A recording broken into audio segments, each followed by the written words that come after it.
غدیر کے دن کے اہم اعمال کون سے ہیں؟ غدیر کے دن وہ کون سا عمل ہے کہ جس کا ثواب 10 لاکھ لوگوں کو کھانا کھلانے کے برابر ہے؟ کیا غسل غدیر کے ذریعے سے نماز ہو سکتی ہے؟ آئیے جانتے ہیں اس ویڈیو میں۔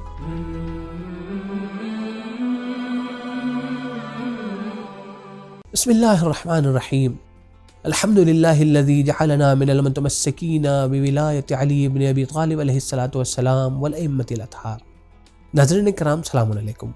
غدیر کا دن 18 ذی الحجہ کا دن وہ عظیم دن ہے کہ جسے اسلامی اعتبار سے سب سے عظیم اور سب سے بڑی عید قرار دیا گیا ہے، جس دن خوشی منانا اور اسے عام کرنا ایک اہم فریضہ اور ایک اہم ذمہ داری ہے، جس کے بارے میں پیغمبر اکرم صلی اللہ علیہ وآلہ وسلم ارشاد فرماتے ہیں، میدان غدیر میں ہر حاضر شخص کی ذمہ داری ہے کہ وہ غائب افراد تک اس غدیر اور اس خطبہ غدیر کے مطالب کو پہنچائے، اور قیامت تک آنے والے ہر والد اور ہر باپ کی ذمہ داری ہے کہ وہ اپنے بچوں تک غدیر اور مطالب غدیر اور خطبہ غدیر کے مطالب کو پہنچائے۔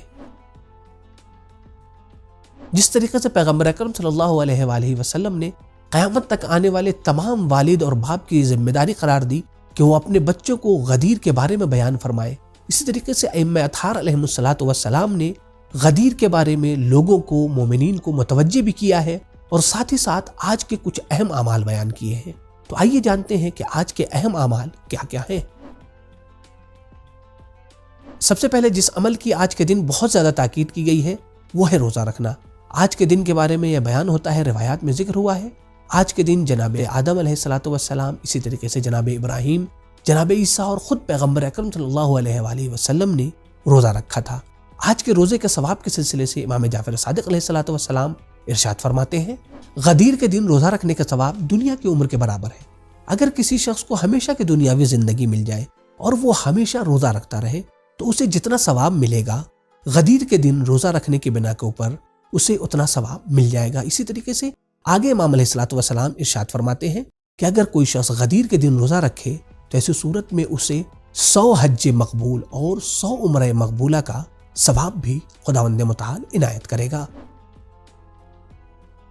غدیر کے دن کا دوسرا عمل ہے غسل کرنا، کہ جس کی روایات میں بہت زیادہ تاکید کی گئی ہے، اور علماء نے بھی اسے مستحب مؤکد قرار دیا ہے، اور اس کا وقت زوال سے پہلے پہلے قرار دیا گیا ہے۔ بہتر ہے کہ انسان زوال سے پہلے اس غسل کو انجام دے۔ غدیر کے دن کے اہم اعمال میں سے ایک عمل ہے نماز۔ آج کے دن 2 طریقے کی نماز ذکر ہوئی ہے۔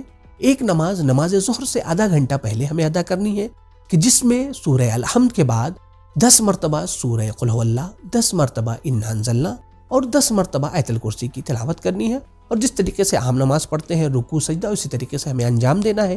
دوسری رکعت میں بھی اسی طریقے سے ہمیں پڑھنا ہے، 10 مرتبہ سورہ توحید، 10 مرتبہ انا انزلنا اور 10 مرتبہ آیت الکرسی۔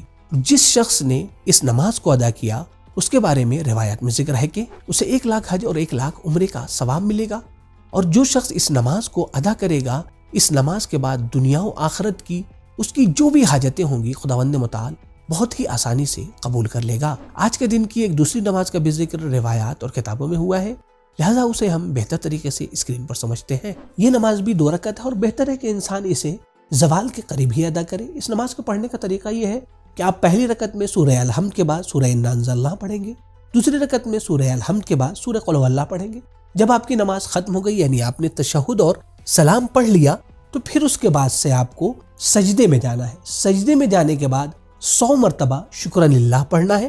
جب آپ 100 مرتبہ شکرن للہ پڑھ چکے، پھر اس کے بعد سے آپ کو اٹھنا ہے، اٹھ کے بیٹھنا ہے، اور بیٹھنے کے بعد ایک طویل دعا ہے، تقریباً 2-2.5 صفحے کی دعا ہے، مفاتیح الجنان میں بھی موجود ہے، انشاءاللہ ڈسکرپشن میں بھی اس کی لنک موجود رہے گی۔ اس دعا کو پڑھنا ہے۔ اس دعا کو پڑھنے کے بعد آپ کو پھر سے دوبارہ سجدے میں جانا ہے۔ آپ سجدے میں جانے کے بعد 100 مرتبہ الحمدللہ پڑھیں گے اور 100 مرتبہ شکر للہ پڑھیں گے۔ پھر اس کے بعد سے آپ کی نماز ختم ہو گئی۔ اس نماز کو جو شخص ادا کرے گا گویا وہ ایسا ہی ہے کہ جیسے اس نے میدان غدیر میں رسول اکرم اور مولا کائنات کے ساتھ بیعت کی۔ غدیر کے دن مولا کائنات کی زیارت کی بہت زیادہ تاکید کی گئی ہے۔ اگر کوئی شخص نجف اشرف میں حاضر ہو سکتا ہے تو پھر تو نور علی نور، لیکن اگر حاضر نہیں ہو سکتے تو پھر ایسی صورت میں جہاں پر ہم موجود ہیں وہیں پر زیارت امین اللہ، زیارت جامع کبیرہ، اسی طریقے سے زیارت غدیریہ کی کہ جو مولا کائنات حضرت امیر المؤمنین علیہ الصلوۃ والسلام سے متعلق ہے، اور اس کا ذکر مفاتیح الجنان اور دیگر کتابوں میں بھی موجود ہے۔ اس کی تلاوت کر کے اور اس کی قرأت کر کے ہمیں کوشش کرنی چاہیے کہ مولا کائنات حضرت امیر المؤمنین علیہ الصلوۃ والسلام کو یاد کریں اور ان کی زیارت کریں۔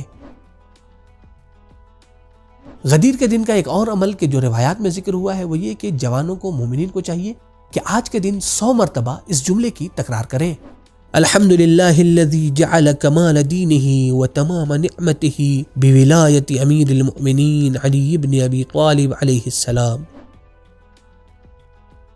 اسی طریقے سے غدیر کے دن محمد و آل محمد پر کثرت سے صلوات پڑھنے کا دن ہے۔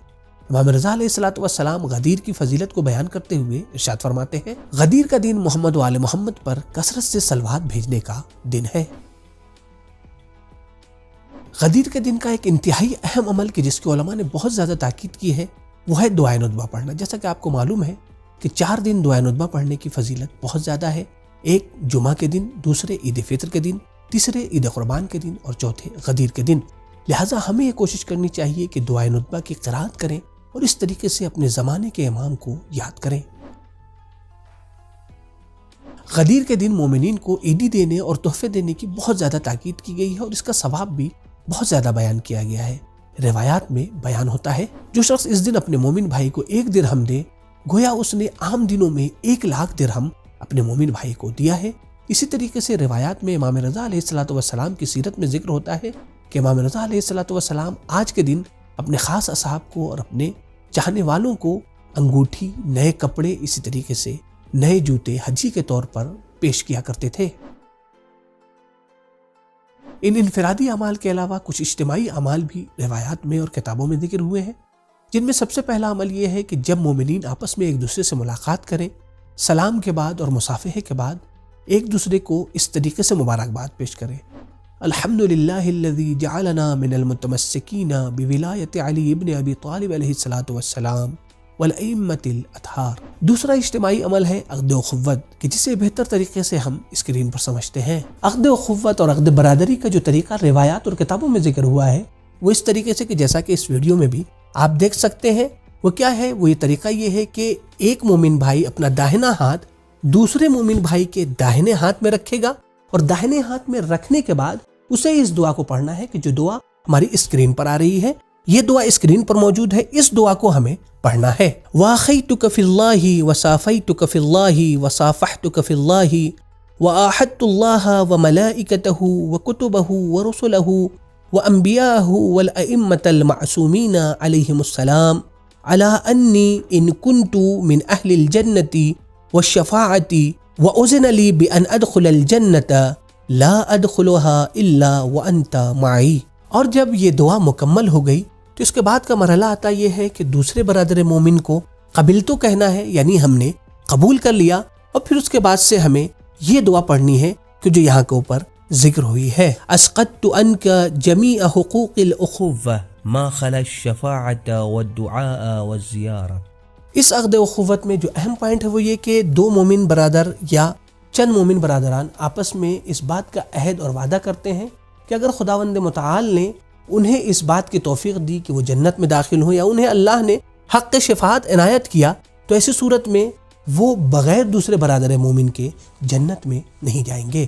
آج کے دن کا ایک اجتماعی عمل کی جس کی بہت زیادہ تاکید کی گئی ہے وہ ہے مومنین کا آپس میں ایک دوسرے کی زیارت اور ملاقات کے لیے جانا۔ امام رضا علیہ الصلوۃ والسلام ارشاد فرماتے ہیں جو شخص غدیر کے دن ایک بندے مومن کی زیارت کے لیے اور ملاقات کے لیے جاتا ہے، خداوند متعال اس کی قبر میں 70 نور کو داخل کرتا ہے اور اس کی قبر کو وسیع کر دیتا ہے۔ ایسے شخص کی قبر کی زیارت کے لیے 70,000 فرشتے نازل ہوتے ہیں اور ایسے شخص کو جنت کی بشارت دیتے ہیں۔ یہاں پر ایک بہت ہی اہم پوائنٹ ہے کہ آج کے دن یعنی غدیر کے دن صلہ رحم کی اور اپنے رشتہ داروں کی زیارت کے لیے اور ملاقات کے لیے جانے کی بہت زیادہ تاکید کی گئی ہے۔ غدیر کے دن کا آخری اہم عمل ہے مومنین کو کھانا کھلانا۔ اس کے بارے میں امام جعفر صادق علیہ الصلوۃ والسلام ارشاد فرماتے ہیں اس عید میں ایک بندے مومن کو کھانا کھلانے کا ثواب 10 لاکھ افراد کو کھانا کھلانے کے برابر ہے۔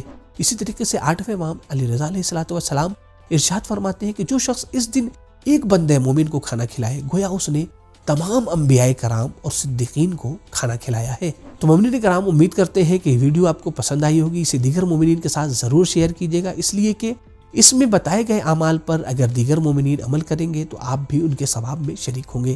انشاءاللہ آئندہ پھر ایک نئے موضوع کے ساتھ حاضر ہوں گے. خدا حافظ، فی امان اللہ.